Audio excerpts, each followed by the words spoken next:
On Friday, June 12, SpaceX made its debut on the US stock market. And after just one trading session, it was clear that Wall Street had witnessed a historic event. Elon Musk's company raised at least $86 billion from the market, breaking the record for the largest IPO in history.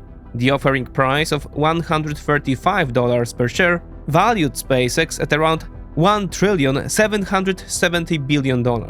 But investors immediately pushed the stock even higher, and shares after 2 days of trading soared to $192 per share, implying a market capitalization of $2.4 trillion.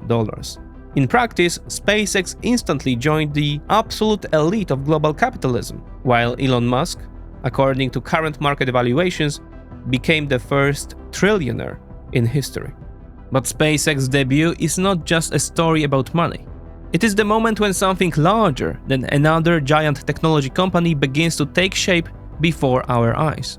Elon Musk is building an empire of interconnected technologies that together are meant to form the foundations of an entirely new civilizational model. Rockets are supposed to open the path to orbit the Moon and Mars. Satellites are meant to connect the planet through a single communications network. Artificial intelligence is meant to manage knowledge, production, and labor. Humanoid robots are meant to enter factories, homes, and services. Autonomous vehicles are meant to transform transport. Solar energy and battery storage are meant to power the entire system. And brain implants are meant to push the boundary between human and machine. So we are not talking merely about a conglomerate of linked companies. This is an attempt to build the infrastructure of a future civilization, from cities on Earth through a global data network, all the way to colonies beyond our planet. Musk Incorporated is building the civilization of tomorrow. Let's see what it's supposed to look like.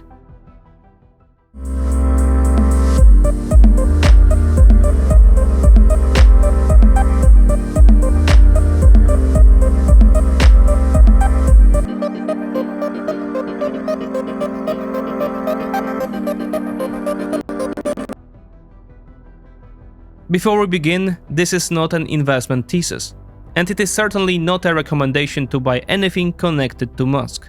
Valuations built on vision of the future can collapse just as spectacularly as they rise. What interests us here is not whether Musk's companies are cheap or expensive, but what kind of technological and civilizational architecture they are trying to build. In 2026, Elon Musk, the richest man in the world, decided to put his grand plan into motion. Just as he once promised to create an everything app, he is now set out to create something even bigger, an everything company.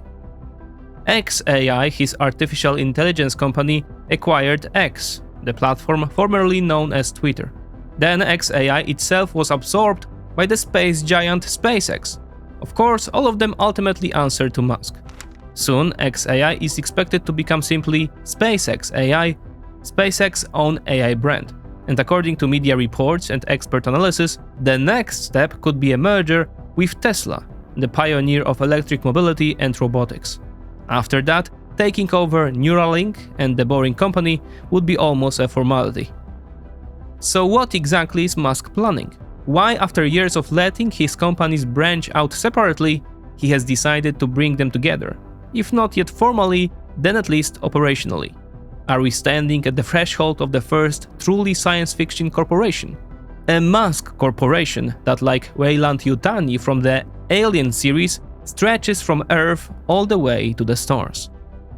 And that is exactly where we should begin, with the stars. For years, Musk's North Star was Mars. The colonization of the Red Planet, the transformation of humanity into a multiplanetary species, and the protection of civilization from catastrophe on Earth.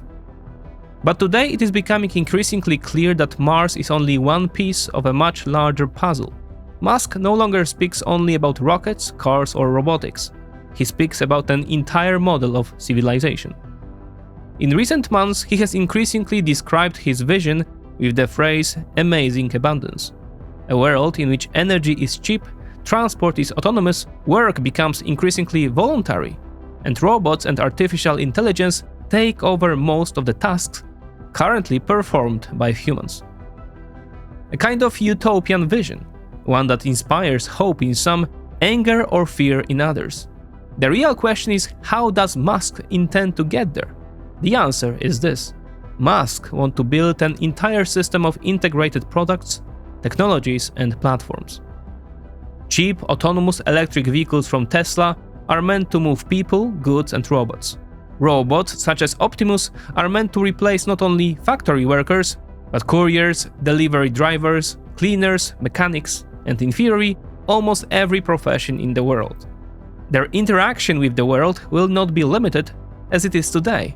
On the contrary, these robots are supposed to be powered by ASI, artificial superintelligence, whose knowledge and capabilities would exceed the intellectual capacity of any human being. Its early prototype is meant to be Grok, developed by xAI. All of this is supposed to be powered by solar energy, photovoltaic systems connected to Tesla's battery storage. Meanwhile, Musk wants Neuralink's brain implants to help treat people suffering from incurable diseases. And the Boring Company is supposed to revolutionize urban transport. It sounds like science fiction, but given the growth trajectory of Musk's companies and Musk's own fortune, there are not many people willing to bet against him. So at this point, let's take a step back and examine Musk's grand plan piece by piece. Where are we on the road to the promised era of amazing abundance? Let's begin with SpaceX. To say that SpaceX dominates the space industry would be an understatement. Nearly 90% of all mass launched into space in 2025 was carried on SpaceX rockets.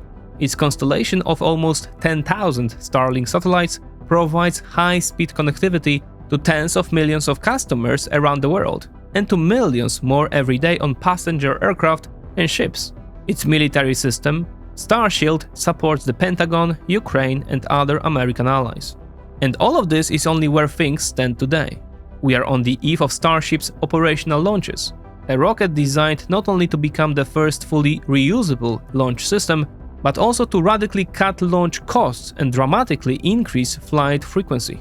The coming months will show whether the ambitious plans for version 3 of this vehicle are beginning to materialize. Starship itself is supposed to carry a new generation of Starlink satellites into orbit. Satellites that could not only significantly improve transmission speeds, potentially competing with fiber optic networks, but also give Starlink Mobile room to grow. After spending tens of billions of dollars acquiring spectrum for this purpose, SpaceX plans to become a global provider of telecommunications connectivity. Thanks to technological progress and the goodwill of American lawmakers, SpaceX is expected to offer as early as next year a level of service comparable to 5G networks, all on ordinary smartphones used by each of us. Within just a few years, SpaceX Mobile could compete with terrestrial networks as a new mobile operator, and that is no minor development. Of course, this does not mean the market will be handed over without a fight. Traditional telecom operators, spectrum regulators, governments, wary of dependence on American infrastructure, and competitors building their own constellations will all try to slow this advance. SpaceX has a technological edge, but it does not operate in a political vacuum. Still, every percentage point of the market that SpaceX can seize means enormous money. The combined value of the telecom and broadband markets is around $3 trillion. Capturing even 10% of that would turn SpaceX into a financial hegemon. Space-based data centers are on the threshold of major development, and SpaceX itself wants to launch as many as 1 million of them into orbit.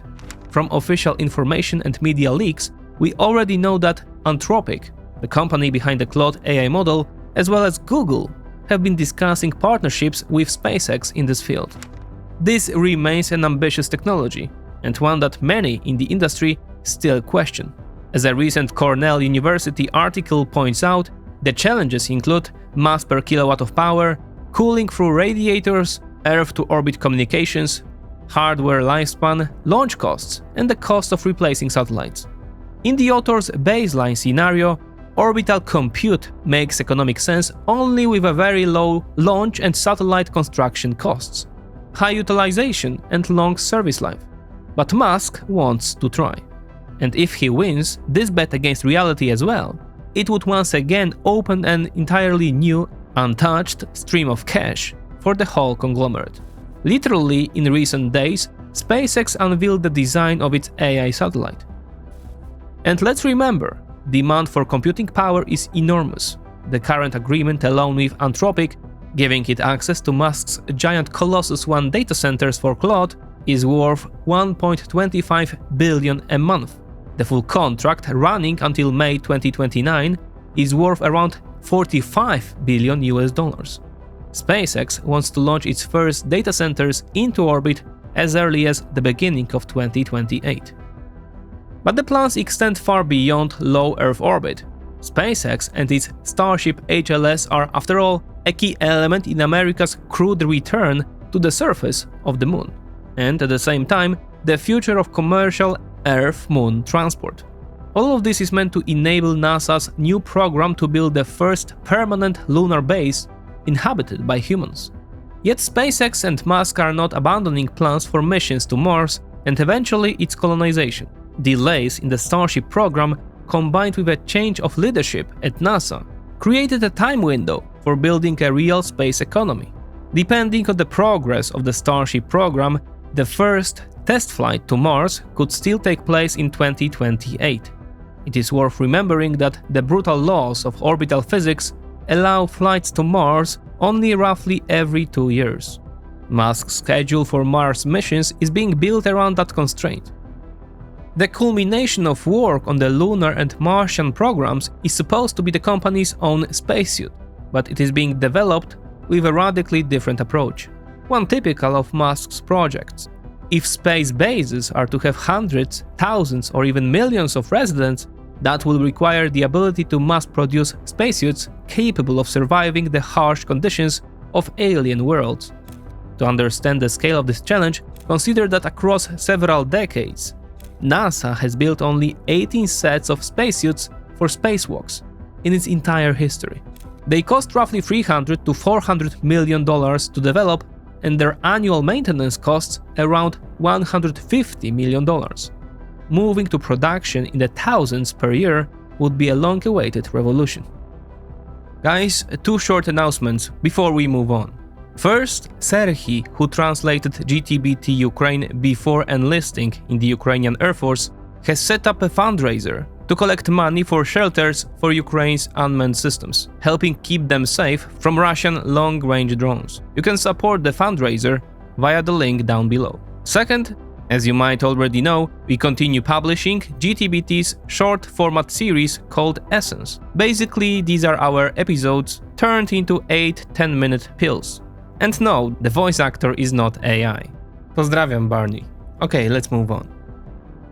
Before Musk's empire reaches a truly interplanetary scale, however, its foundations are being built here on Earth. And on Earth, the most important breakthrough today is artificial intelligence. And while the computing power for Musk's AI system, Grok, is supposed to come partly from space-based servers, there remains the problem of hardware and semiconductors, perhaps the most difficult physical product to manufacture on Earth. That is why chips are so expensive and why they are so critically important. Musk wants to solve this problem through a project called Terafab. Terafab is supposed to be a semiconductor mega factory, a joint project between Tesla, SpaceX, xAI, and Intel. Its goal is to radically simplify, accelerate, and reduce the cost of producing the chips needed for AI, robots, autonomous vehicles, and data centers. Part of Terafab is supposed to be the Advanced Technology Fab. This is an experimental facility where innovative and novel methods of semiconductor manufacturing will be tested. It is being built next to Tesla's factory in Austin. The rationale behind this decision is brutally simple. Musk notes that in the coming years, his companies may need up to 50 times more chips than are currently produced in the entire world. At peak output, as many as 200 billion chips a year are supposed to roll out of the megafactory. That is why Terafab appears to be a key element of the entire puzzle. The semiconductors produced at Terafab are then meant to be installed in space-based and terrestrial data centers, Tesla Optimus humanoid robots, and Tesla's autonomous vehicles. But why not simply buy chips from TSMC or from the Chinese? Because according to Musk, today's semiconductor production is too expensive, too slow, and too demanding to manufacture. The Advanced Technology Fab is meant to introduce processes that would greatly simplify chip production. Most people probably know the story of the Dutch company ASML.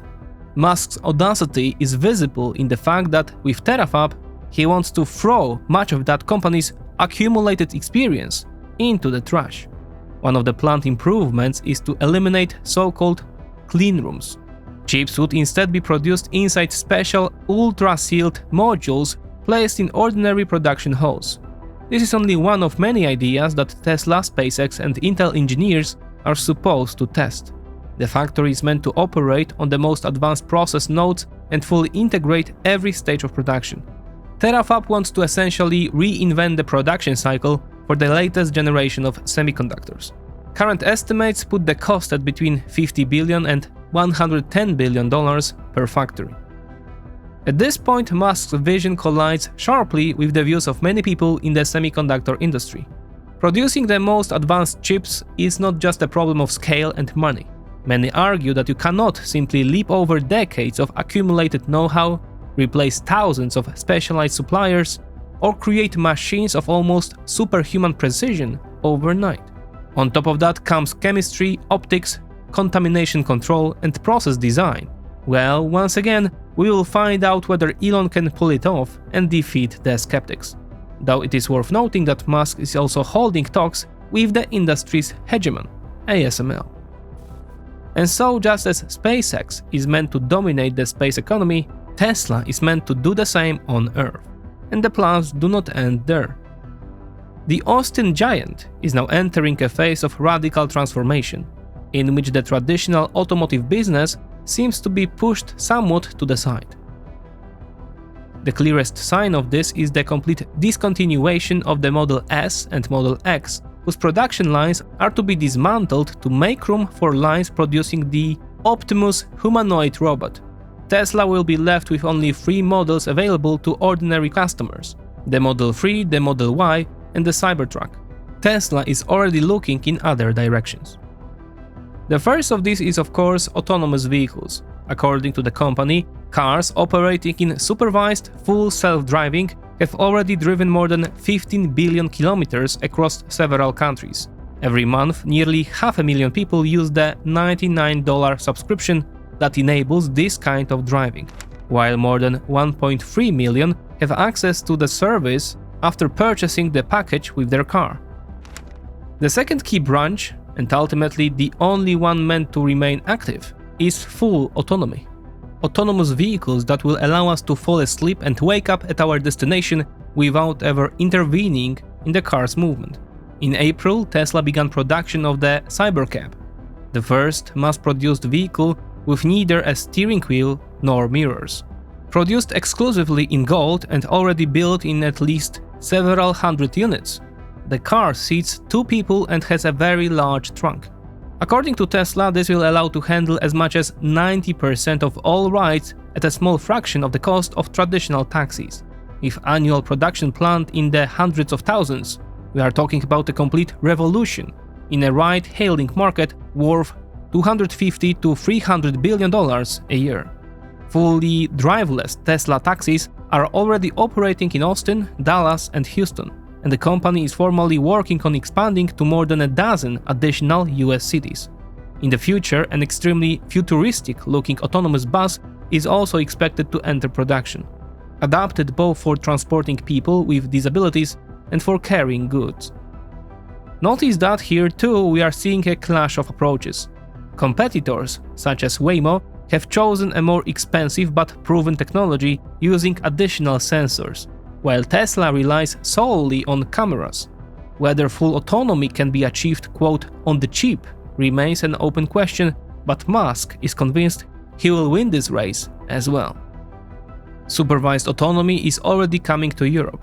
After more than 2 years of testing, the Netherlands approved the service in April, followed by Lithuania in late May, with several other European countries expected to follow. The system is already operating in North America, Australia, New Zealand, South Korea, and parts of China. Tesla's second major project this year is the start of production of the Tesla Semi. The long-awaited truck has already reached its second generation before mass production has even begun. Now, however, the first production versions are rolling out of the Nevada factory and the order book is growing. In recent weeks alone, orders for hundreds of units have been reported. Eventually, the Tesla Semi is also meant to drive autonomously, once again striking at the vast freight market. Road freight in Europe alone is worth around 500 billion euros, while in the United States it is worth around $1 trillion. Electric trucks are supposed to be cheaper to operate and cheaper to maintain even before they become autonomous. Then there is the energy segment, today one of Tesla's faster growing businesses. It is based primarily on industrial energy storage systems, the so-called megapacks. These are huge batteries installed alongside solar farms, wind farms, and power grids, helping to stabilize a system increasingly strained by the variability of renewable energy. To reduce dependence on external suppliers, Tesla is also trying to deepen its own vertical integration. In the United States, it has launched a lithium refinery designed to feed its battery production chain and limit reliance on traditional raw material producers. At the same time, a giant solar panel factory is being built in Texas. SpaceX, like Tesla, wants to build photovoltaic capacity in the United States at a scale many times larger than the country's current total panel production.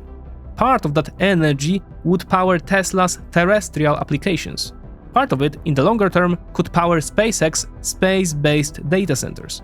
All of this shows that Musk's bold bets are already beginning to pay off commercially.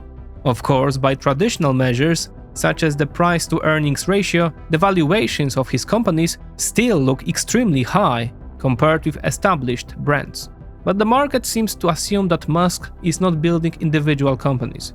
He is building the infrastructure for entire new sectors of the economy. Because even in the industries where his companies are already active and have a real position – space, satellite connectivity, electric mobility, energy storage, autonomy and artificial intelligence – we are talking about markets worth more than $5 trillion combined. But the valuation of Tesla and of Musk's other companies also rests on markets that do not yet exist. Markets that could, however, completely change the paradigm of human life. One of them is robotics, and soon Tesla's first mass-produced humanoid robot, Optimus, is expected to enter that market. Optimus is meant to truly inaugurate the age of humanoid robots. In Fremont, California, at Tesla's first factory, the production lines for Model S and Model X are now being dismantled. In their place, Tesla plans to build the first production line for the Tesla Optimus robot, one capable of producing as many as 1 million robots a year. In practice, however, this is still a test line. Next to the Gigafactory in Texas, construction has begun on an entirely new plant whose goal is to produce 10 million humanoid robots annually. These are multi-billion-dollar investments. Musk fears intellectual property theft, mainly from China, which is why he intends to unveil the production version of the robot only shortly before manufacturing begins, making it harder for competitors to copy Tesla's solutions. So what is Tesla Optimus supposed to be? In the simplest terms, a universal humanoid robot, powered by SpaceX AI's Grok model, capable of performing most of the tasks humans perform today, not only in factories, but also in warehouses, shops, offices, hospitals, nursing homes, and ordinary apartments. And this is where the difference between Optimus and traditional industrial robots lies. Today's robots are excellent at narrow, repetitive tasks: welding, moving parts, packing products, working on assembly lines. But they usually operate in environments designed specifically for them. Optimus is meant to be the opposite, a robot designed for a world built for humans. It is supposed to walk upstairs, open doors, use ordinary tools, lift packages, fold laundry, hand someone medicine, carry groceries, or replace a worker in a task that no one had previously automated. That is why Musk is betting so heavily on the humanoid form. One can, of course, argue that 2 legs, 2 arms, and 1 head are not always the most efficient shape for a machine, but our entire civilization was built around a being shaped exactly like that. Door handles, stairs, steering wheels. For thousands of years, we designed all of this for humans. If a robot is to enter that world without forcing us to rebuild the entire infrastructure around it, it must at least partly resemble a human being. The projected price under mass production is around $20,000, at least an order of magnitude cheaper than industrial robots. Even Musk admits, however, that this is an entirely new product category, with no ready-made supplier network, which means production will scale very slowly. Humanoid robots are one of the most important potential answers to the global demographic problem. They are meant to allow many processes to continue despite a much smaller labor force.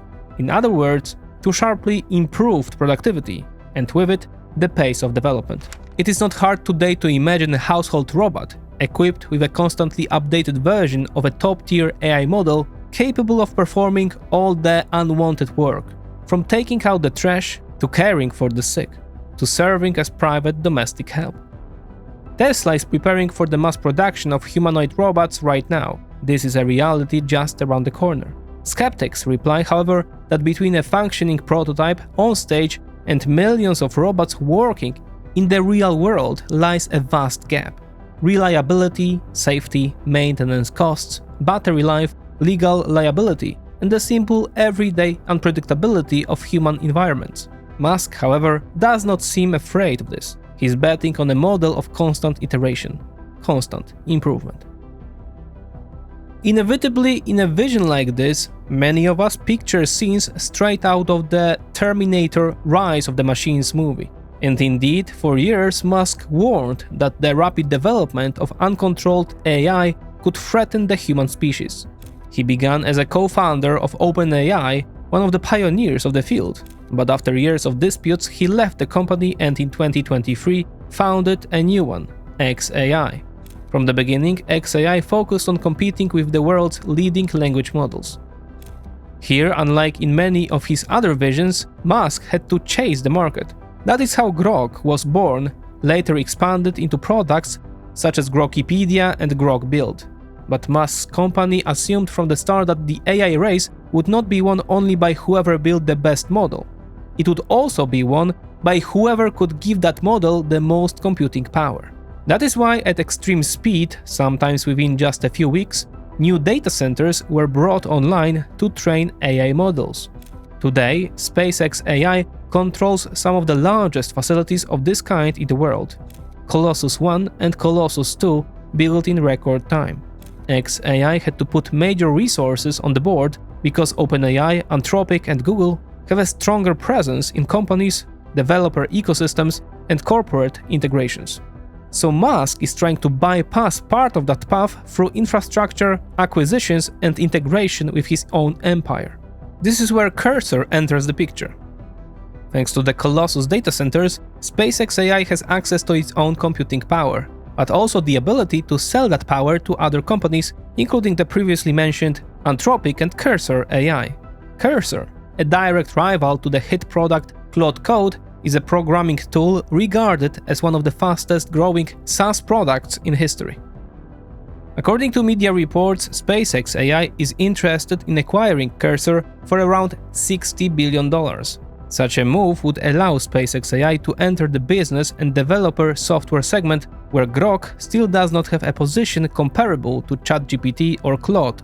Buying Cursor could therefore skip many stages of building a product from scratch and quickly move Musk's companies closer to the front of the market. Another key SpaceX AI product is supposed to be MacroHeart. The joke in the name, obviously referring to Microsoft, also signals the scale of the ambition. This is another joint project between SpaceX and Tesla. This is no coincidence that it is led by the head of AI at the automotive giant, the person responsible for autonomous driving. Macro Heart is meant to become an autonomous software corporation where entire teams are replaced by digital Optimuses. Artificial intelligence would handle design, programming, testing, and management without human involvement.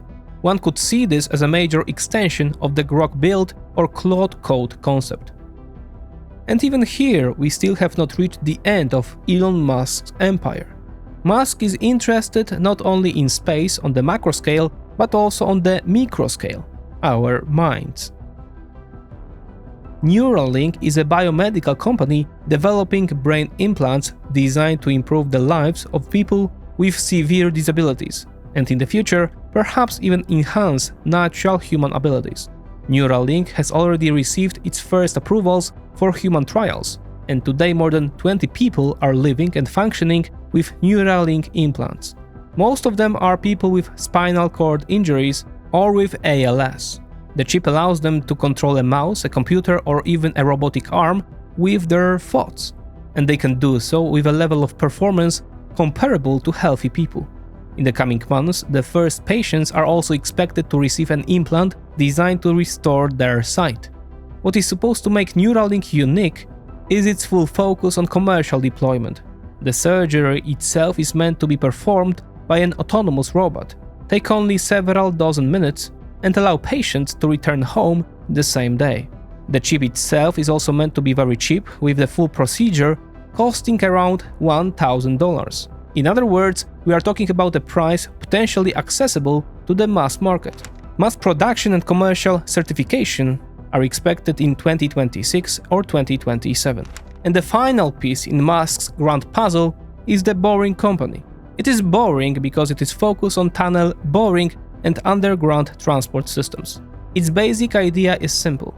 If cities are increasingly congested at street level, part of that traffic can be moved underground.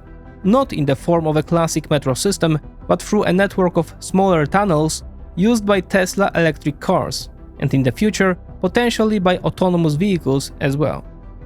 The company is often criticized as pointless and contrary to the idea of mass public transport. Critics point out that a tunnel filled with cars is still a tunnel filled with cars, just move underground. Supporters answer that Musk is trying to do with tunnels what he has previously did with rocket launches: radically lower the cost, accelerate construction, and turn infrastructure that usually take decades to build into something more repeatable and scalable. And in typical Musk fashion, despite the criticism, the Boring Company simply keeps going. New generations of its Prufrock boring machine have already dug dozens of kilometers of tunnels in Las Vegas. The Vegas Loop currently offers rides through tunnels with a combined length of 30 kilometers, leading to 11 stations. But expansion is ongoing, and the target shape of the Vegas Loop is around 110 kilometers of tunnels and 104 stations. Ultimately, it is supposed to transport 90,000 passengers per hour. Work is also underway on additional tunnel networks. The Music City Loop in Tennessee is supposed to include at least 20 stations across 21 kilometers of tunnels. Preparatory work is also taking place in Dubai, where construction of a test section is expected to begin in late 2026. The Boring Company is another example of a Musk firm where unusual design choices and a fresh approach are meant to change existing realities. TBC has focused on a smaller tunnel diameters and continuous boring, without digging large launch pits into which machines must be lowered. Its machine can start directly from a trailer of a truck. And of course, it is impossible not to mention the space applications.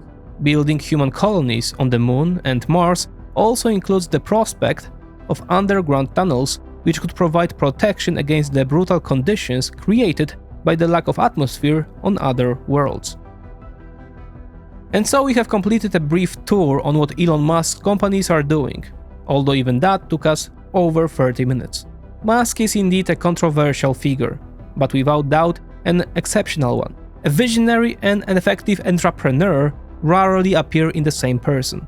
Dreamers usually crash into reality, while capable operators rarely dream on such a vast scale. Musk combines both.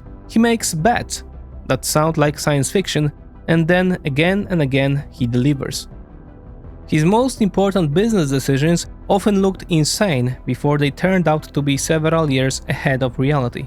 Electric cars, cheap reusable rockets, global satellite internet, energy storage, humanoid robots, artificial intelligence, space-based data centers.